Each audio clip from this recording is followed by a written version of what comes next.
Let's all take a collective breath. I need one. It's been a busy, busy morning. So today is, I think, the 23rd Sunday after Pentecost and All Saints Day. It's a lot to fit in, and communion. So it's a lot to fit in today. And we had a ton of announcements. So lots of beautiful things happening in our community for us to give thanks for. So grateful that you are all here today. The greatest among you will be your servant. All who exalt themselves will be humbled, and all who humble themselves will be exalted. When I read and reread the scripture, those lines are the ones that captured me.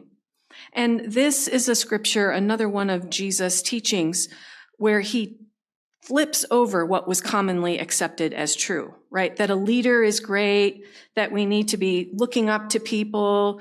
People have special titles and they need to be revered. They're above reproach. And I wonder, how many leaders do you put on a pedestal, or how many people put themselves on a pedestal? But to be great, Jesus says, is to be a servant and to be humble. And to be those is what's exalted. And I wonder what that means. When I looked up humble in the dictionary, in various ones, and then looked at synonyms for humble, I'll tell you that the definitions and synonyms are not very positive. Here are some: meek, poor, inferior. And there are plenty more, but they are not flattering. And the same is true for servant. Synonyms were slave, minion, and menial. And who wants to be considered meek, menial, a minion, inferior? Anybody here? Yeah.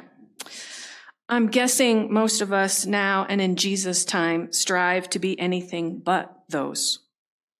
But if we flip that upside down as Jesus did, as he taught, being a servant and being humble aren't demeaning, they're revolutionary. Being a humble servant and great in Jesus' definition means lifting others up and not just touting your own brilliance and importance. To embrace your gifts, but also recognizing the gifts of others. Realizing that others' gifts are just as important as yours, and they're needed.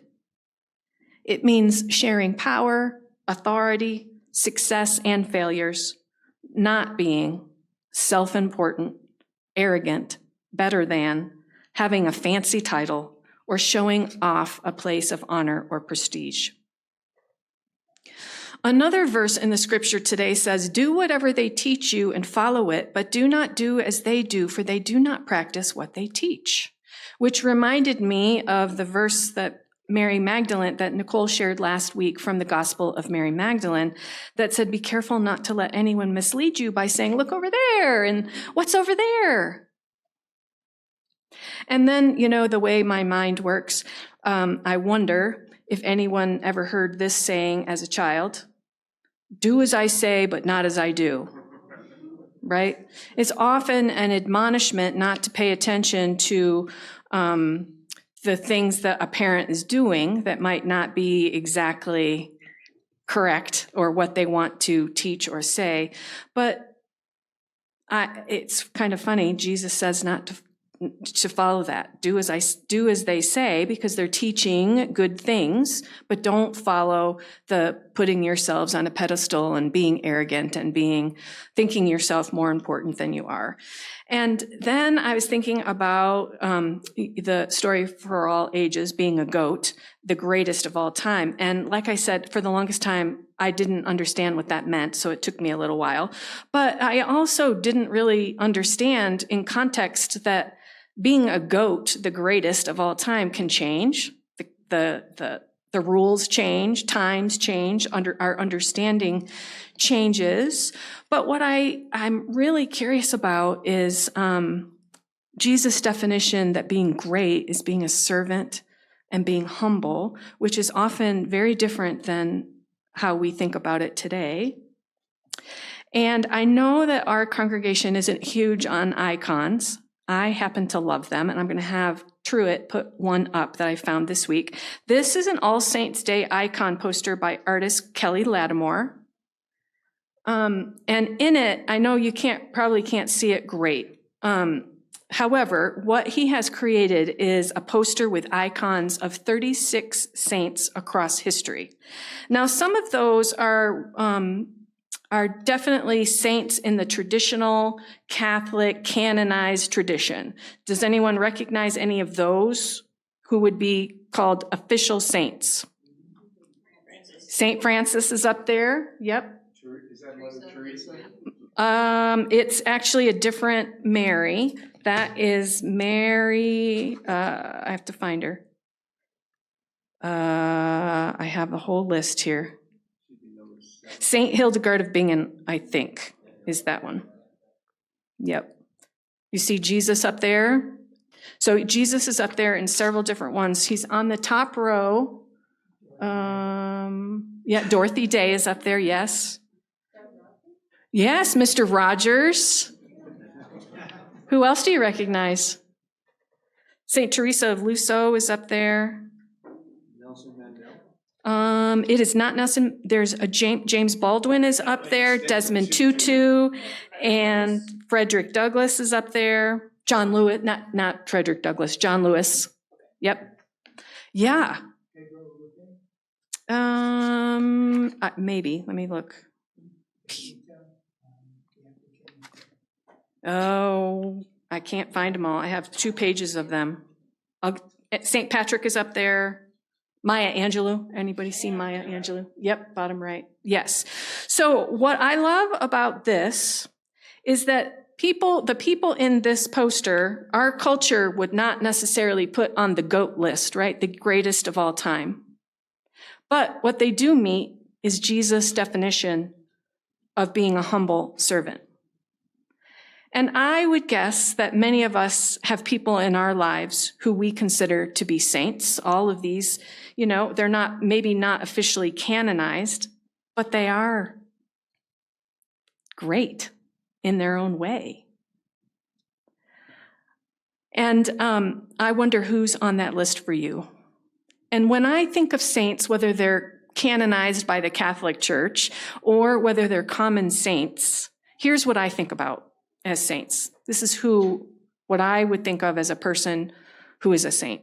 A person who has been or is a humble servant. Someone who has done something that has touched me personally. Someone who has helped to change the world in some way. Someone who has brought beauty into the world. You might see Mary Oliver's up there. Someone who makes us think differently or question our assumptions. Someone who exemplifies the best of humanity. Someone who encourages me beyond my own self-imposed limitations and doubts. Someone who always sees the best in me. Here are some people who have died that I consider saints. We also, in the 9 o'clock service, talked about how saints can be living as well. But our day today is also to think about people who have died. So here are some folks that I consider to be saints in my life. 2 of them some of you here in this room know. Rob Lapp was a saint for me. Jean Scott, who paved the way for me. Antoinette Brown. Does anyone know who Antoinette Brown is? I know Nicole does. Yes. First woman ordained as a minister within one of the predecessor bonds of the UCC. Yes, Antoinette Brown is one of the first women ordained in any Protestant tradition in the United States and was a predecessor of the United Church of Christ. I also consider I have 2 Sunday school teachers from when I was a kid that I just adored, and they are now saints, Mrs. Strickland and Mrs. Whittleton. I also consider Rosa Parks a saint. I had a professor in seminary, Vincent Harding, who actually was a speechwriter for Martin Luther King and walked across the bridge with Martin Luther King and others. Matthew Shepard, Harvey Milk, Sojourner Truth, George Floyd and Ahmaud Arbery, whose deaths really awakened in me the need to dismantle racism in my own life. These are just some. I could go on and on and on. And when I read the poem by Aurora Levins Morales, who's a Puerto Rican poet, I really was struck by how that vision of the 10,000 grandmothers could be considered saints. And she writes that those 10,000 grandmothers, when they came in the dream, said 10,000 isn't enough. Join the movement. And as I read her poem alongside the scripture, it makes me think that maybe we're called to be servants and saints. We can't wait for governments or peacekeepers or other leaders. Even common people can be saints.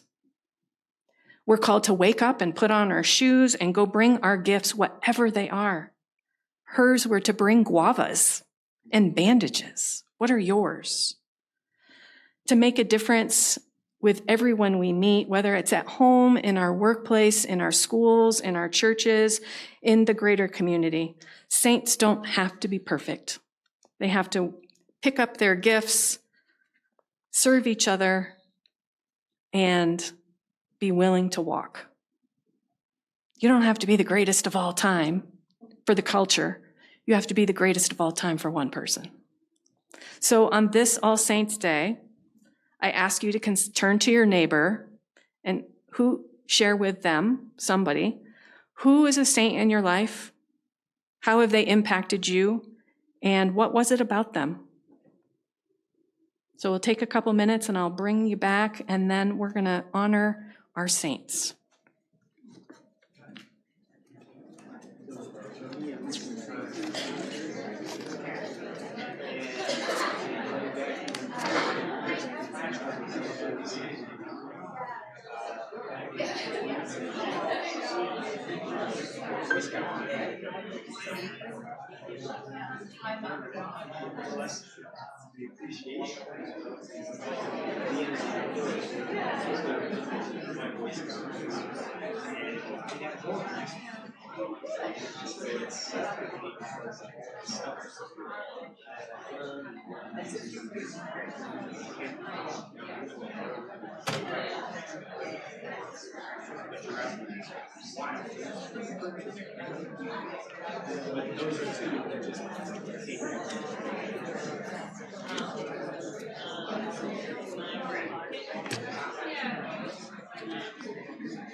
Beautiful, coming back.